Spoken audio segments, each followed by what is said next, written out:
And now I'm sitting in the cell by myself, in confinement, and I'm getting mad at God. And I'm telling God, this is all your fault. See, I give my life to you, and this is what you put me at? Put me in here? By myself? I'm going crazy in confinement. You know, why am I in confinement? And what happened was God wanted me all to myself. He wanted me only. My name is David Camargo. Hear my story. I grew up in Los Angeles area, California. I grew up in a good home. At the beginning of my junior high year, I was getting in so many fights that my parents were worried that I was going to join a gang. They moved us to this nice area. Well, guess what? There was all gangs there too. You start robbing, you start stealing, you start doing drugs, start partying, you start getting into fights with other rivals, and you start making a name for yourself. Next thing you know, those rivals want to kill you. So I joined the army thinking, well, if I do that, they'll forget about me. I did my time in the military. When I got out, I went in and started working, doing repos, repossessions on cars and other things. And then got into the nightclub security part of it. One day, this guy, I was at this function, this guy comes up to me and he says, "Hey man, I'm praying for you. I love you." It shocked me because nobody said those words as a grown man. Love to me. I love you and I'm praying for you. And it tripped me out, and I was like, man, and it kind of got me embarrassed, because I had other guys there and they were laughing. And a voice hit me. And it clearly said, "I send you my love and you reject it." So I walked out that door and I caught him when he was pulling out and I told him, "Roll down your window." And he goes, "No, man, I don't want no problems." I said, "Man, Carlos, roll down your window." So he rolls it down. I said, "Man, whatever you're doing, man, it's working. Give me your number." And I got excited. I called him up and I said, "Hey, man, Carlos, what's up, man? I want to go to your church." And he's like, "Oh, man, that's great. Let's go tonight." And I said, "On a Monday? Come on, Carlos, man. This is church is on Sundays." He goes, "No, tonight's men's discipleship." I walk into this place and these men, they're all tatted up and they look gang banged out like they just got out of prison. But then there was guys that just got off work and they're in their work uniforms, and then older guys, some guys were in suit and tie, youngsters. And I was like, what the heck is this place? And then there was this preacher that was talking about this gift.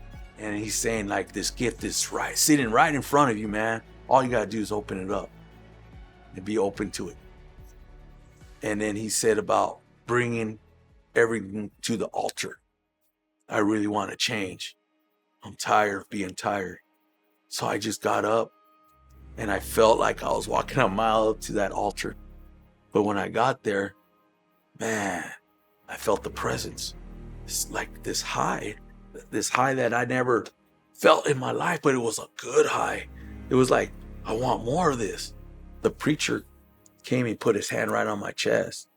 And when he did that, he went, whoa, woof. God has something powerful for your life. And I was so happy that day. And I left that place like on a high, spiritual high. So my life continued. Right when I got saved, I was like still living. I gave my life to the Lord, but I didn't know how to become a Christian. You're a baby Christian. So your life is still running the same way. And the SWAT team hits my house. And it was a big, giant indictment. I give my life to the Lord, and I end up with 4 cases now that I'm fighting. And they're laughing. The guards are like, man, you will never see the streets now. 2 of those cases are life sentences. And I'm tripping out. And I'm going crazy in that cell. I'm talking to myself. And I remember going to the shower and I see this box with books. And I had this towel. And they're escorting me to showers. So when I come out, I drop my towel and I grab the biggest book I can feel.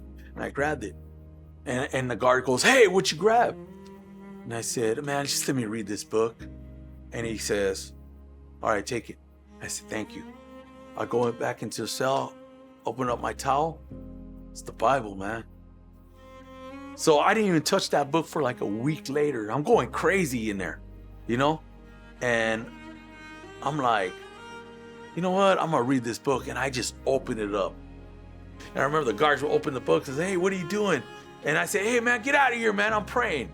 And the guys will shut the door on me, you know? And so I just start getting into that. So when I'm in there, they took me to court.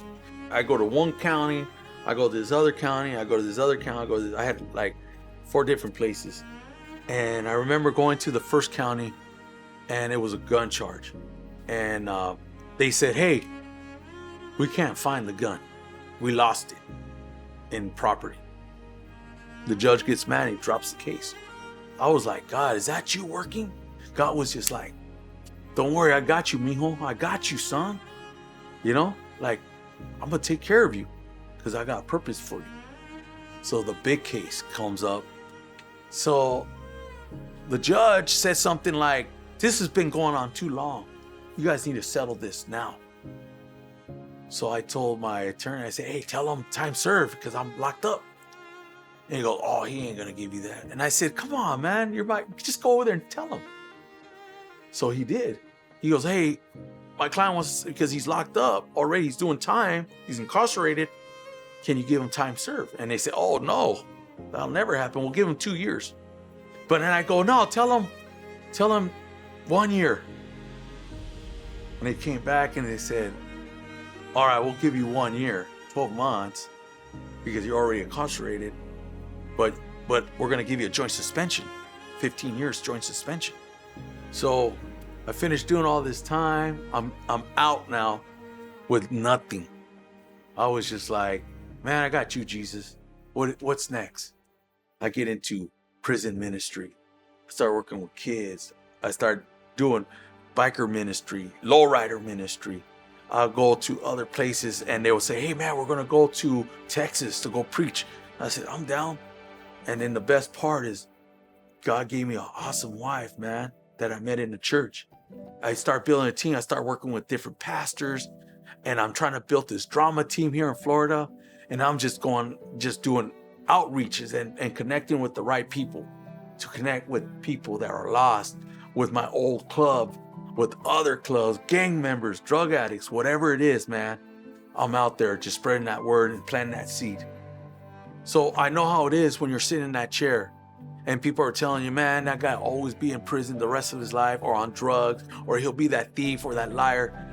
I know how that is because that's what they used to say about me. But you know what? God chooses the foolish things of the world to shame the wise. And that's why he picked me. Because he picked me, he changed my life. And now I'm out here saying that he'll choose you too. And he's going to pick you and make you that person, mold you into that person that he wants you to be, so you can show your life to others who are lost.